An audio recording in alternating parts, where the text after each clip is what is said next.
So you were saying it as background. Yeah, as background, just physician burnout and moral injury has really come to a head, I think, during the pandemic. And I think many of us have experienced it or even had signs and symptoms, but we didn't have the verbiage because over the 100 plus episodes I've done, one common thing that I have found is that the signs and symptoms of burnout, and they manifest differently, but the overall category is just chalk it up to stress, working too many hours. And that's not it. From inpatient medicine, if you're coding somebody, you lose the patient, you have to be okay and just move on to the next patient to admit or the next problem to address without really honoring the loss of a person without any type of debriefing. The amount or the lack of control that physicians have in the workplace because of private equity coming in, Mhm. scope creep, insurance, big pharma, lack of reimbursement from the insurance companies. There's so many things that drive burnout. So it is a system issue, but many of us chose this profession in order to, but the culture of medicine really takes its toll, I think, with really wiping away that humanity. You always have to be objective, always have an answer, don't show emotion. And that's very hard to do when we're one human being working with another human being and we're not treating a disease, we're treating a person. And when I came across your book, The Way of the Peaceful Warrior is the first one I read. It changed the way I think because it drove home in such a tangible way of living in the present moment. And you did a beautiful job walking the reader through how you went from having very similar characteristics of what I might classify as a type A high performer, perfectionist, which parallels a physician, to being able to separate your complete identity from accolades, from achievements, from titles, and then juxtapose that to the journey of Socrates and his story. Just when did we as human beings lose the ability to have compassion for ourselves and others on a regular basis? Because what he went through would be my worst nightmare. Wow, you've opened up a floodgate of information I'd like to share. And let me start with the context that any author, teacher, speaker, pundit, all they can do is remind people of what they already know at deeper levels, but we tend to forget. So I'm going to offer these kinds of reminders. And where am I coming from that may be different from other people you've spoken with? Well, this whole idea of peaceful warrior, the term actually came about when I was an assistant professor at Oberlin College in Ohio, and I was teaching a class of that combined Aikido, the martial art Aikido, and Tai Chi. And I was going to call it for the school catalog the Way of the Warrior, but that didn't quite seem to fit because these are more internal arts. They're not aggressive arts. They're more receptive. And so a light bulb went on, and I said, "Hey, why don't I call it the Way of the Peaceful Warrior?" And that's when the term first came to me. When I coined that idea, I didn't know it would become a kind of brand, but actually, I recognize all of us, each of us, and all of us as peaceful warriors in training because we're all seeking to live with a more peaceful heart in the midst of our busy work, stressful work, daily lives, families, and so on. But at the same time, there are times we need a warrior spirit. I don't have to tell physicians that who coded somebody, I mean, that means, and it's not about fighting, except those inner demons of insecurity, self-doubt, that sort of thing. But it's more about rolling up our sleeves and recognizing that daily life is a form of spiritual weight training. And if we don't lift any weights, we don't get any stronger. And sometimes climbing out of a deep, dark hole can give us the strength to climb the mountain. So the way I view daily life is, uh, well, sometimes I remind audiences when I'm speaking that I said, we can disagree. I like it when we disagree because if we agree on everything, only one of us is necessary. So I welcome disagreement, but I hope we can agree on this. I ask people, have you ever experienced, raise your hand if you've experienced physical, emotional, or mental pain in your life? Of course, all the hands go up. And I go, okay, well, then can we agree on this? That because of that adversity, that difficulty, that challenge, wouldn't you say you're a little bit wiser now, a little bit stronger, maybe even have a different sense of perspective on what's the big stuff and what's the little? And so yeah, I bring up the idea, Sapna, of voluntary adversity. Um, we intuit that the benefits of adversity. We don't have to pretend to like it when some crap happens, but we can keep that thread of attention that I overcame a lot to get where I am today. I'm not just talking schooling, but adversity and relationships and everything else, and I can get through this. So, for example, I ask people, how many of you do any kind of physical training, fitness training or sport, past sport? And hands go up, and I go, that's a form of voluntary adversity. Life is easier if you don't take on that challenge. How many of you have been involved in an intimate relationship for more than, say, 2 weeks? And people chuckle, and I say, yep, that's a form of voluntary adversity. My wife and I have been married almost 50 years now, and she's the love of my life, but we still bump heads occasionally, regularly. I think the last time was maybe this morning. So the point is, relationships are not easy. Someone once called it the best seminar in town, relationship. And that's with patient, not just with intimate. Or how many of you have raised children? Voluntary adversity. I have 3 wonderful, bright daughters, um, but it's not easy. As we all know, there's that saying, mature adults don't raise children. Children make mature adults. So all those things are true. And I say, how many of you have been involved in the world of business or medicine? Voluntary adversity. You take on that significant challenge, not just the schooling, all the years of schooling, but then, people ask me, oh, you must love your work, Dan. Don't you love traveling? I've been to 32 countries. I said, what part of travel am I supposed to love? Is it putting my luggage in the overhead bin? Getting my seat on the plane, sitting there on a flying tube for hours? So we all have things about our occupations, our calling, our careers that we don't particularly like. It just comes with the territory. But what you were talking about, physician burnout, I'd be interested in hearing from you now about whether you mean physical burnout or more psychological burnout. What do you mean by that? That's a great question. And I would say it's all the above. Uh-huh. Because if the psychological is not addressed, it manifests as physical, right? Right. If we don't address the emotional toll, the psychological toll, and if the listener has not experienced that, fantastic, reach out to me and let me know your formula, your secret, because this is a demanding profession and we chose it. We chose it. So I'm not going to negate the fact that I mentally, physically, and spiritually chose to go into medicine, and I would make the same choice again. Having said that, for example, when I don't address my stress, not necessarily acutely, but let's say chronic, such as raising kids, lack of sleep, things that I can't change, but they still bother me because I'm human. If I don't acknowledge it, it manifests for me Right.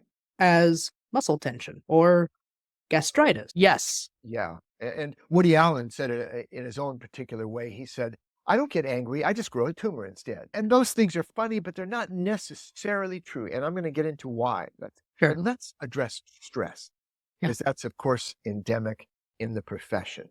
So Right. let's address that. Stress happens when the mind resists what's happening. Life will arise as it does. Life comes at us in waves of change we can't always predict or control, but we Right. can learn to surf. That is a life skill, surfing those waves of change, the Mhm. unexpected, the uncontrollable.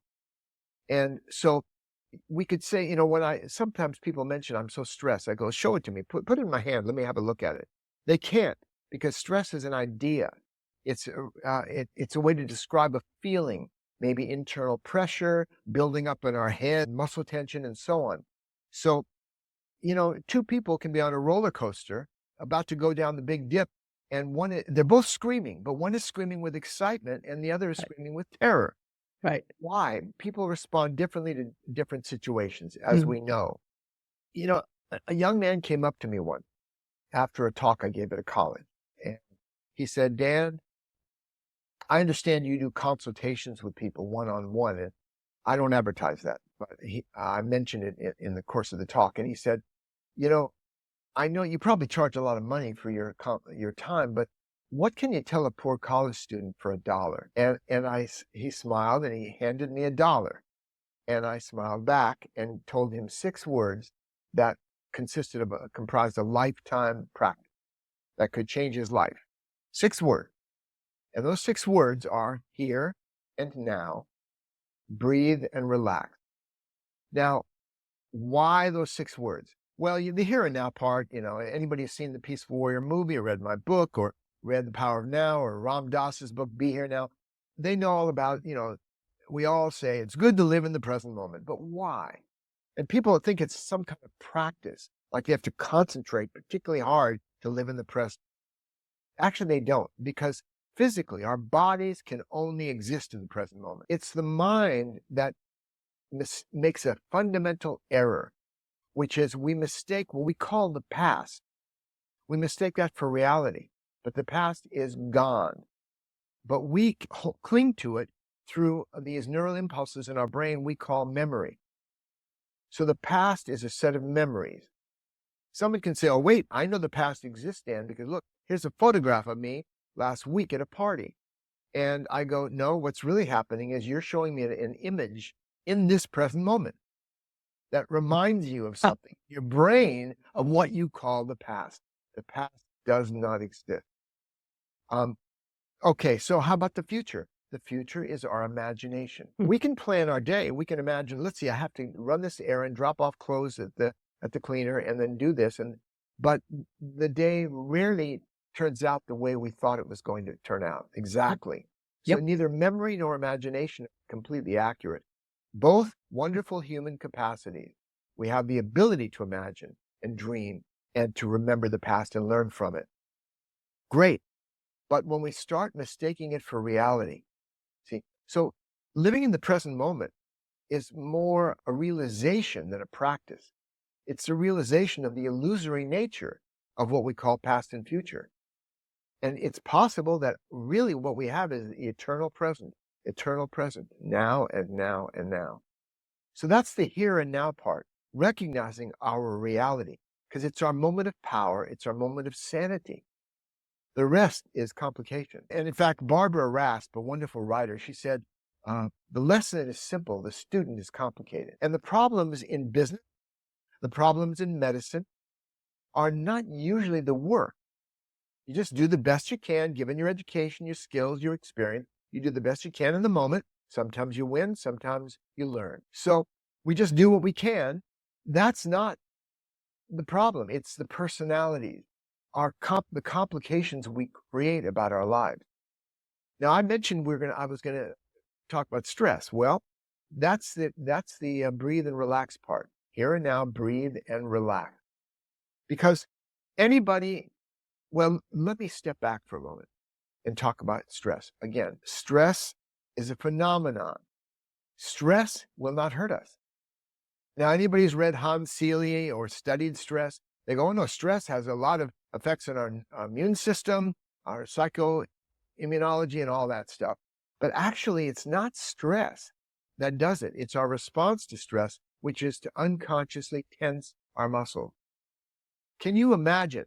Can anybody listening to this imagine feeling very stressed but totally relaxed at the same time?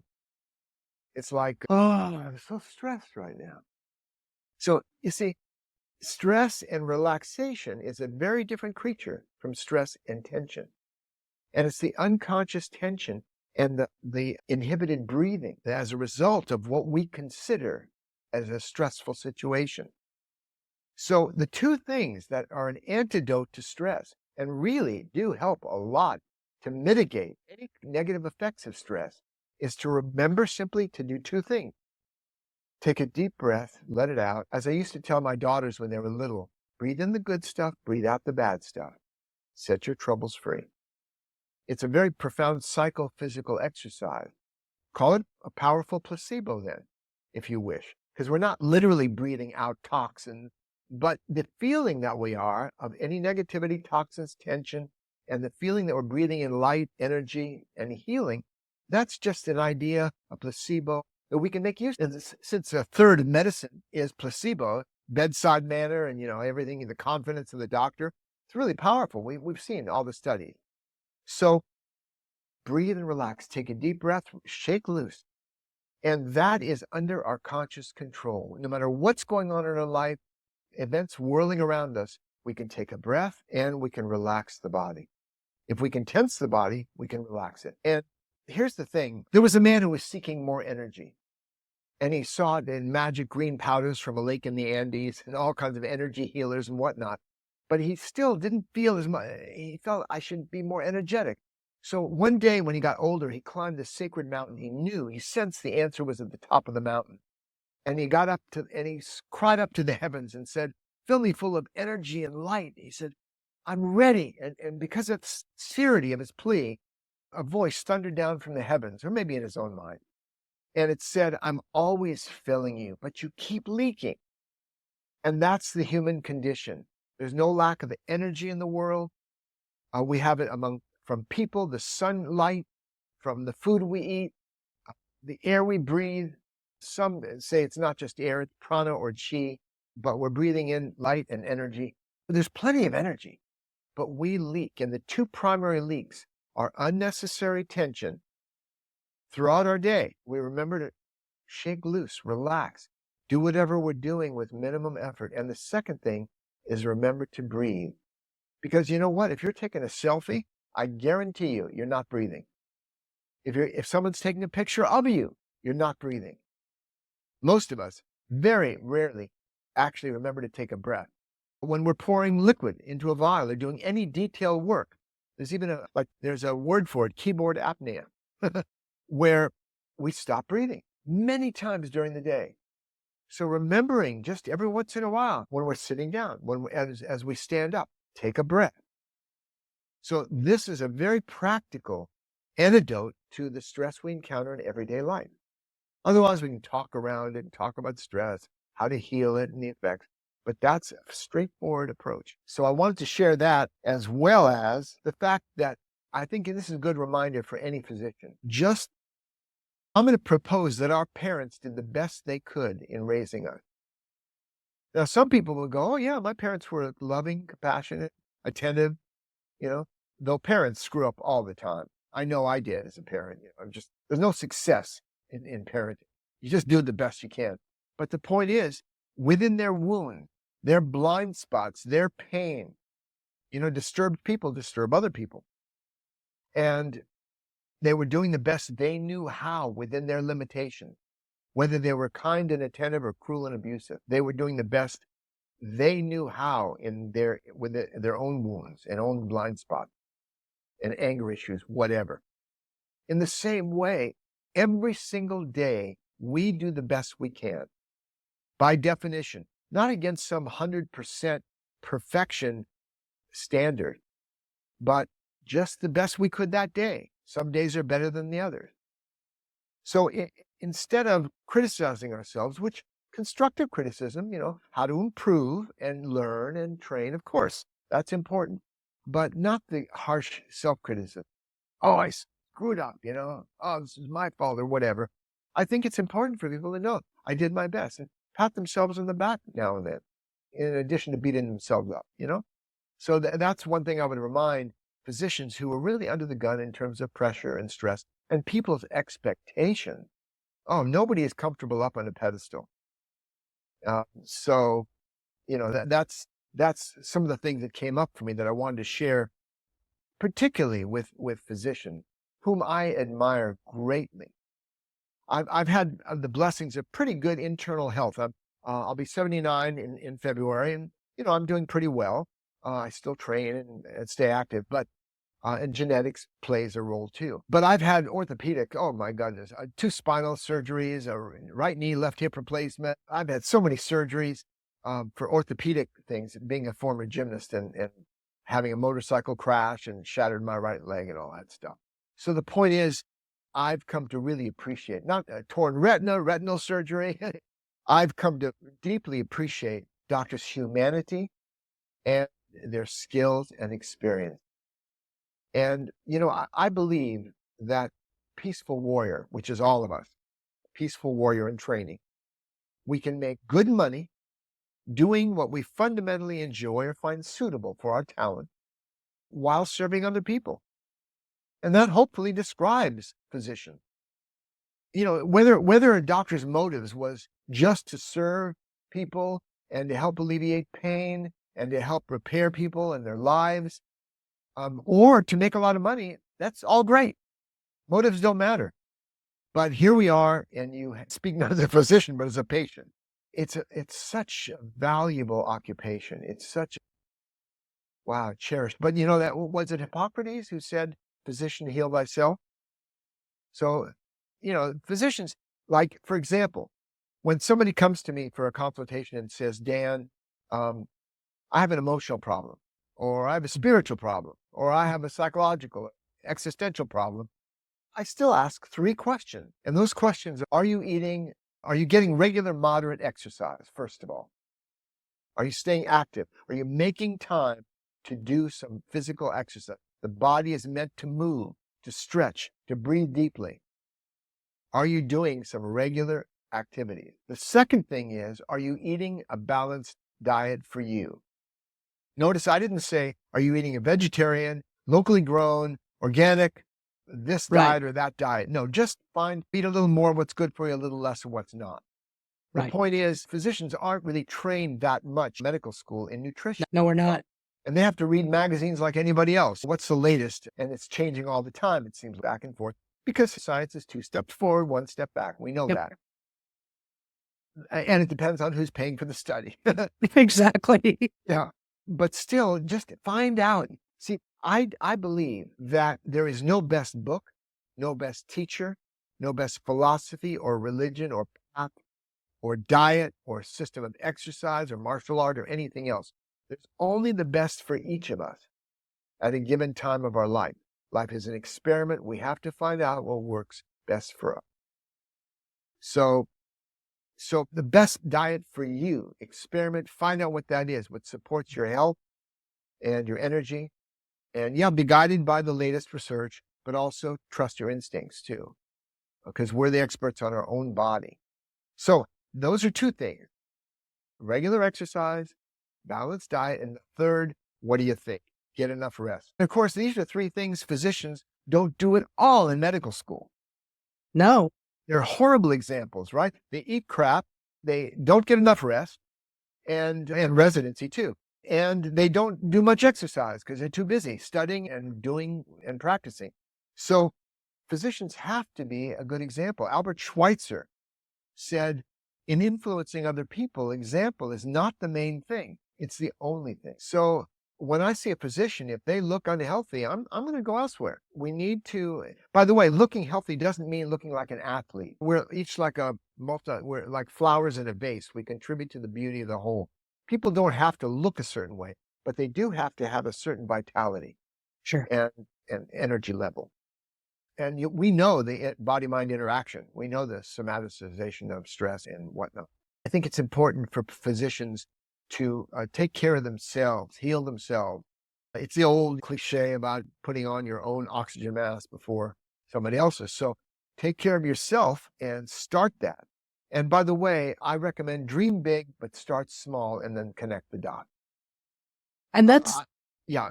I'm going to Please go say ahead. thank you. Thank you for that, because Yeah. you're right. And a lot of the culture in medical school and residency, it's like drinking from a fire hose on level 10 because of all the information we have to cram into such a short period of time. And then the extent of the training, not to mention we're Many times we're living off of student loans, and the dollar amount per hour that you get paid in residency is, if you worked elsewhere this for the same amount of hours, it would be just Sure. never calculate your hourly wage. Your hourly wage. Right. Having said that, thank you for bringing forth to put on your own oxygen mask first, because we get stuck. Many of us get stuck, myself included. I had been in that rut of, I have to say yes to everything. I'm not going to be a good doctor if I say no. So it goes back to the people pleasing, and I've curtailed that quite a bit. But thank you for giving the listener permission to do that. Yes. You're very welcome. Because people who wear uniforms, the public doesn't look past the uniform. Right. Whether it's nurse, doctor, they're in scrubs, they've got the stethoscope, whatever it is, and they don't see the person there beneath all the garb. I have compassion for doctors. It's a tough profession. And some doctors are better at it than others in terms of arranging their schedule, and so on. Others just don't have boundaries, and they're Mhm. just there to help all the time, on call, literally in life. Yeah. And when you're juggling family and everything else, I can't imagine. Sometimes you want to climb the wall like that cat I saw climbing behind you Yeah. earlier. Yeah. Yeah, my heart goes out to doctors with gratitude and with compassion as well. I appreciate I appreciate that.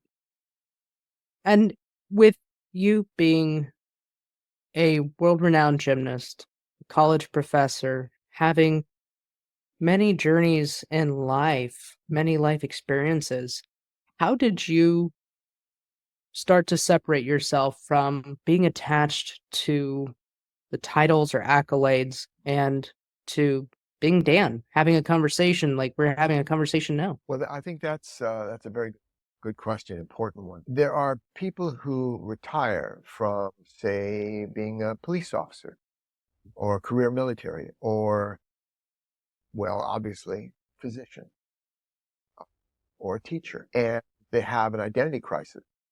Yeah. Uh, they have a very difficult time retiring because they have been saying all along, I am a doctor, I am a teacher, I am an actor, I am an athlete. And rather than tying one's identity to the profession, maybe it's better focusing on the practice.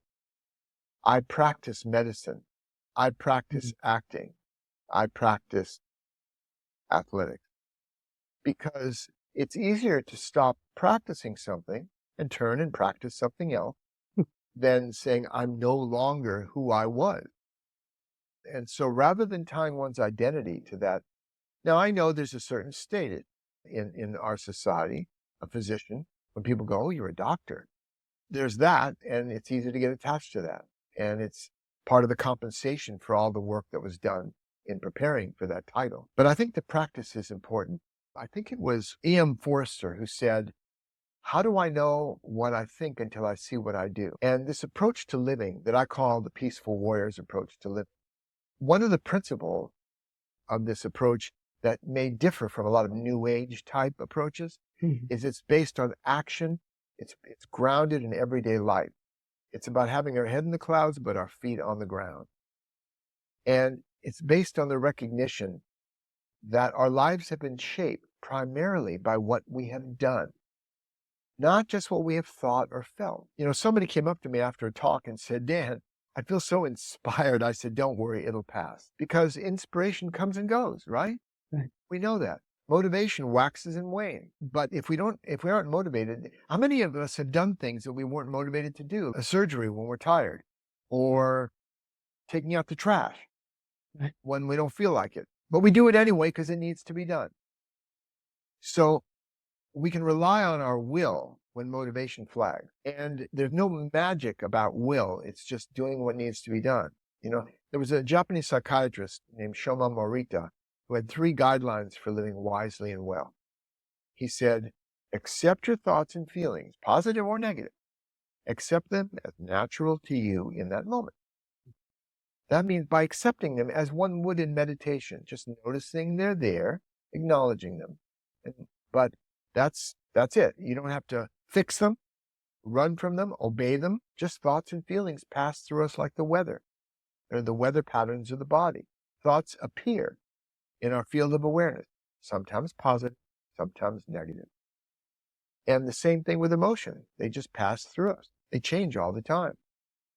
So we have less control over the thoughts that the random discursive mind, less control over that by our will than we do what we actually, our behavior, how we move our arms and legs. If I were to ask you to touch the tip of your nose, you could do that. I can do that. I intend, and it happened. But if I'm upset and I go, oh, stop being upset, I can't necessarily stop on a dime. I spoke at San Quentin Prison when I lived in California. They asked me in the Inside Prison Project, they were doing yoga and meditation. And they asked me to come speak to these self-selected people. And one of the inmates said, he was a big guy. He said, I have a problem with rage. And I said, no, you don't.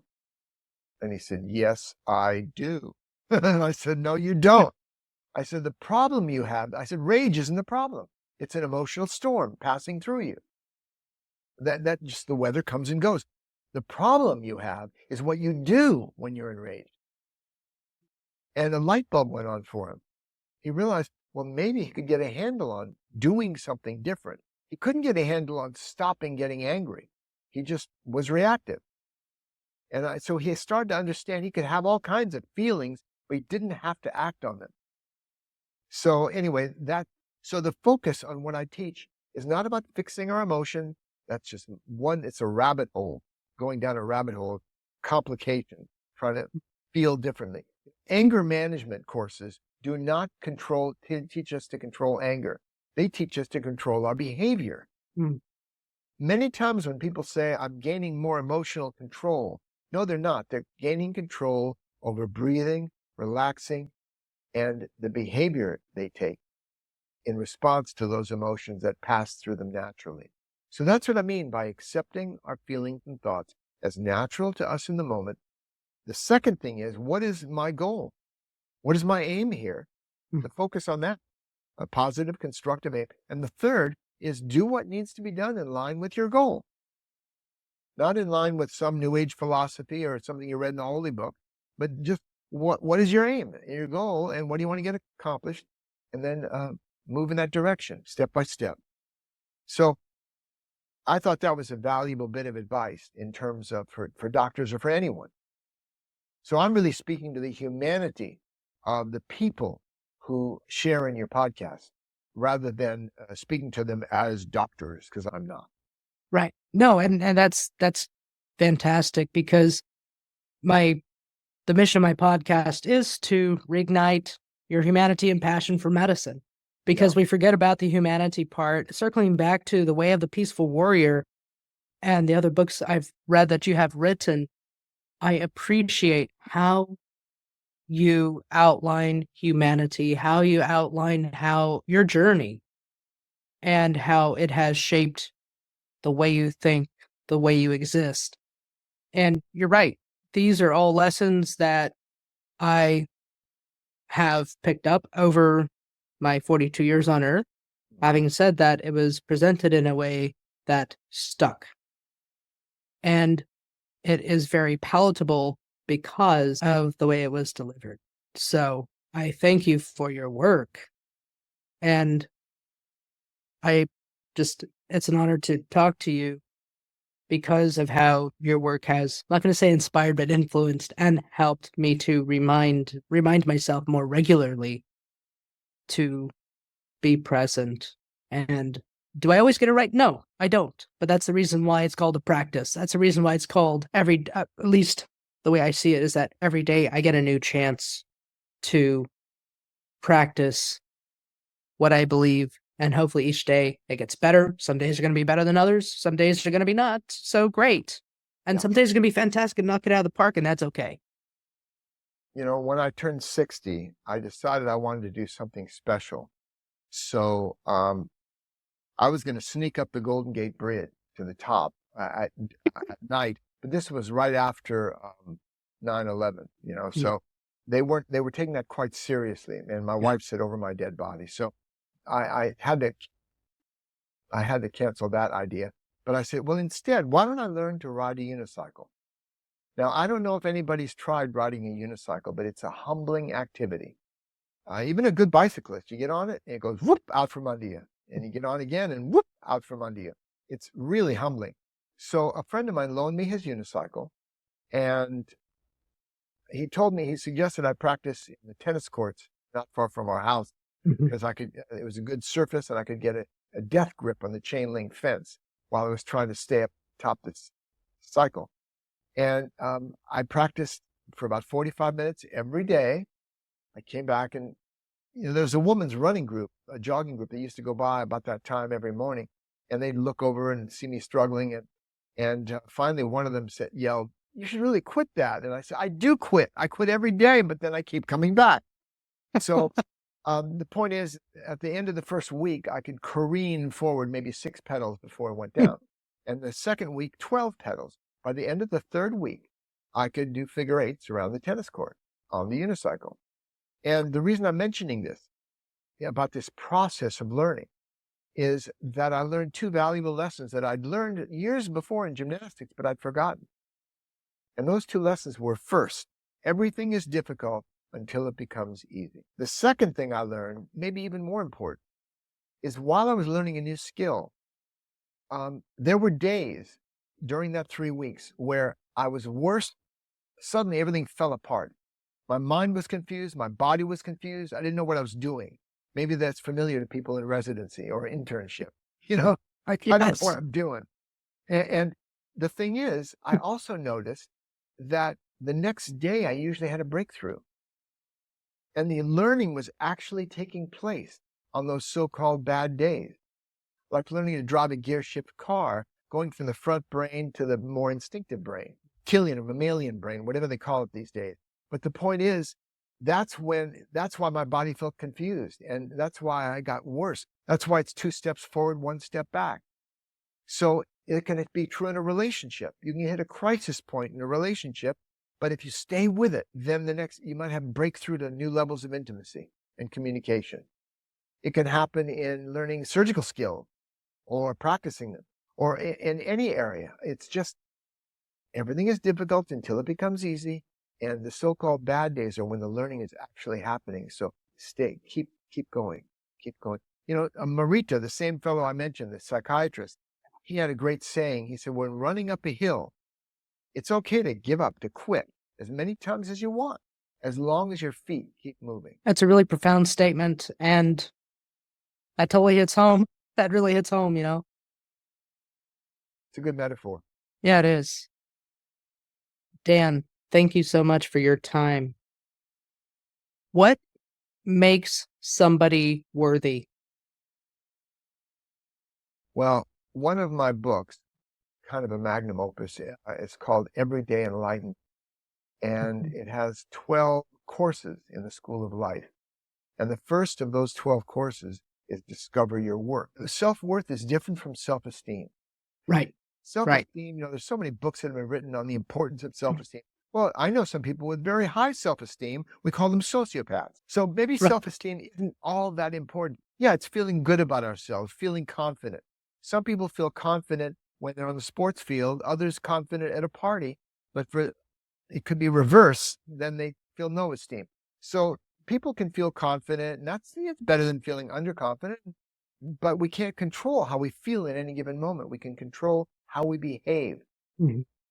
This is something very important. Another central point about what I teach is that I don't recommend to people to feel happy or to feel confident or courageous or kind or loving. I only recommend they behave that way. Hmm. Now, when you first hear that, you go, wait a minute. Hold on, Dan. Can you say that again? I don't know.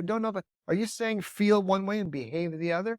Well, I say, how about you see a child, a little toddler, walking out into a heavily trafficked street? You're terrified to run out in the traffic to save them, but you find yourself doing it. You pick up the child, tell the car, stop, run back, and save the child. So you were behaving courageously while feeling afraid. Mm. That's the same way we can approach behaving with confidence when we're feeling shy. Behaving in a loving way or kindly when we're feeling irritated. People assume they have to behave in line with their feelings.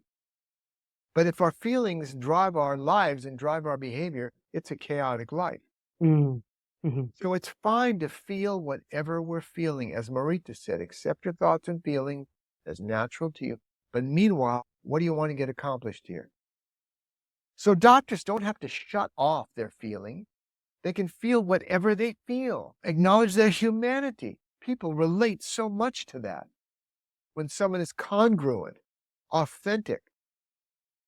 If they're feeling sad, you can show sorrow. Why not?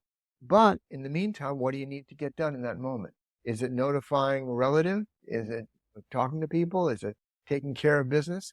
You do that as well. I once taught a knife fighting training, personal growth and self-knowledge through knife fighting, based on the Filipino knife fighting arts, Kali, Eskrima, Arnis. And I taught for 14 years this training, and something was really coming up for one of the participants. They were just crying and crying. And she came up to me and said, I can't stop sobbing. I said, oh, well, it's fine to cry, just like it's fine to laugh. Just keep practicing. So she went back and was crying and doing her practices. And a few minutes later, I looked back, she was laughing. The weather had passed. And meanwhile, she continued to practice. Didn't say, oh, I have to fall apart and I can't function. So doctors can be real. They can acknowledge their feelings, be real human beings. They don't have to become a robot or cut off. Now, PTSD may be a thing among physicians, who deal with life and death. Yeah. But meanwhile, while they're doing that, they can breathe, they can relax, they can acknowledge and accept their feeling. And that brings us back to the feeling of worth. Self-worth, different from self-esteem. It's the fundamental question, how good of a person am I? How much do I deserve of life's blessing? Ramakrishna, an Indian saint, once said, the heavens can open up and rain down energy and spirit and happiness, but if you're only holding up a thimbleful, that's all you're going to get. Right. So some of us, we don't feel our worth. We don't acknowledge. We've all made mistakes. We've all had slips of integrity. We've all screwed up. Raise your hand. Yeah, but that doesn't negate our worth as a human being. It's not a matter of entitlement.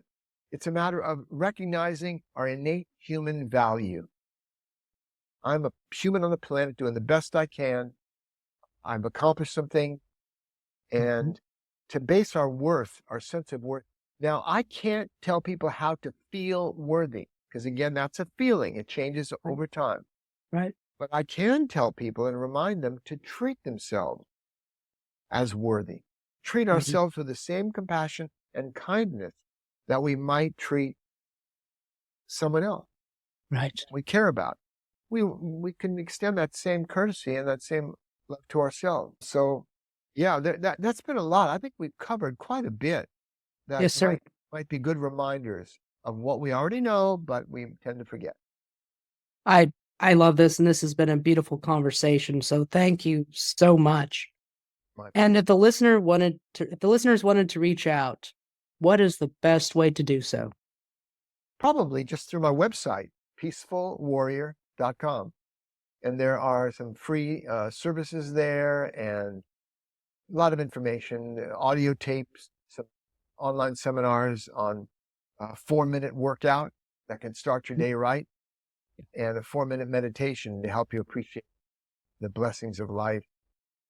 It's a meditation on death, basically, going through the process. There's a longer story behind it, why I created that, but it's also 4 minutes. And like nothing I've found, it helps us to appreciate the life we're given. So all those things, the audio tapes, books, and so on are at the website, peacefulwarrior.com. They can follow me on Facebook. I share favorite quotations a couple times a week on Instagram or that's another way to stay in touch too. Well, thank you so much for your time and imparting your wisdom. And to the listener, if you have found this helpful, like, subscribe, share with a friend, because we can all use camaraderie.